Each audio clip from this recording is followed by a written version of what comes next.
இலங்கையின் முன்னாள் பிரதமர் மஹிந்த ராஜபக்சவின் மகன் கைது செய்யப்பட்டிருக்கிறார். முறையற்ற விதத்தில் சொத்துக்களை சேர்த்த குற்றச்சாட்டில் யோஷித ராஜபக்சவை வெளியத்தில் வைத்து குற்றப்புலனாய்வு காவல்துறையினர் கைது செய்திருக்கிறார்கள் என்ற அண்மை செய்தியை பார்க்கிறோம். விளையாட்டு வீரரான யோஷித ராஜபக்ச இலங்கை கடற்படையில் பணியாற்றியவர் என்பதும் குறிப்பிடத்தக்கது.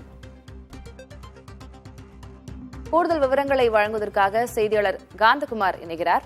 காந்தகுமார், இப்போ யோஷித ராஜபக்ச மீது முன்பாக இருந்த புகார் என்ன? எதன் அடிப்படையில் காவல்துறையினர் அவரை கைது செய்திருக்கிறார்கள்? வழக்குகள் பதியப்பட்டிருக்கா? என்ன விவரம்? முன்னாள் அதிபர் மஹிந்த ராஜபக்சவின் இளைய மகன் யோஷித ராஜபக்ச இன்று அம்பாந்தோட்டை மாவட்டத்தில் வெளியேற்ற பகுதியில் வைத்து கைது செய்யப்பட்டிருப்பதாக தற்போது செய்திகள் வந்திருக்கின்றன. ஏற்கனவே சில நாட்களுக்கு முன்னதாக அவர் கொழும்பில் குற்ற புலனாய்வு திணைக்களத்தின் அனுமதியோடு விசாரணைக்கு உட்படுத்தப்பட்டிருந்தார். முறையற்ற வகையிலே அவர் பல்வேறு சொத்துக்களை சேர்த்ததாக குற்றப்புலனாய்வு திணைக்கள அதிகாரிகள் இவர் மீது குற்றங்களை முன்வைத்து ஏற்கனவே விசாரணை செய்த இந்த நிலையில் இன்று அவர் கைது செய்யப்பட்டிருக்கிறார். யோஷித ராஜபக்ச முன்னாள் கடற்படை அதிகாரி என்பதும் மஹிந்த ராஜபக்ச பிரதமராக இருந்த காலப்பகுதியில் அவரின் பணிக்குழாம் அதிகாரியாகவும் செயற்பட்டிருந்தார். இப்போது இந்த கைதின் விவரம், மேலதிக தகவல்கள் போன்றவை எதிர்பார்க்கப்பட்ட வண்ணம் இருக்கின்றன. அவர் அம்பாந்தோட்டையில் கைது செய்யப்பட்ட நிலையில் நீதிமன்றத்தில் முன்னிலைப்படுத்தப்படுவார் என்று எதிர்பார்க்கப்படுகின்றது.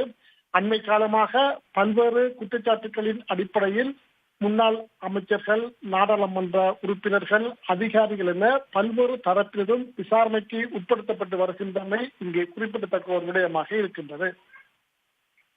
காந்தகுமார், இப்ப ராஜபக்ச குடும்பத்தை சேர்ந்தவர்கள் இப்போது எங்கிருக்கிறார்கள்? இப்போ இந்த விவகாரம் தொடர்பாக அவர்கள் தரப்பிலிருந்து ஏதேனும் விளக்கங்கள் கொடுக்கப்பட்டிருக்கா? இல்ல ஏதேனும் அவர்கள் குற்றச்சாட்டுகளை ஏதேனும் முன்வைத்திருக்கிறார்களா?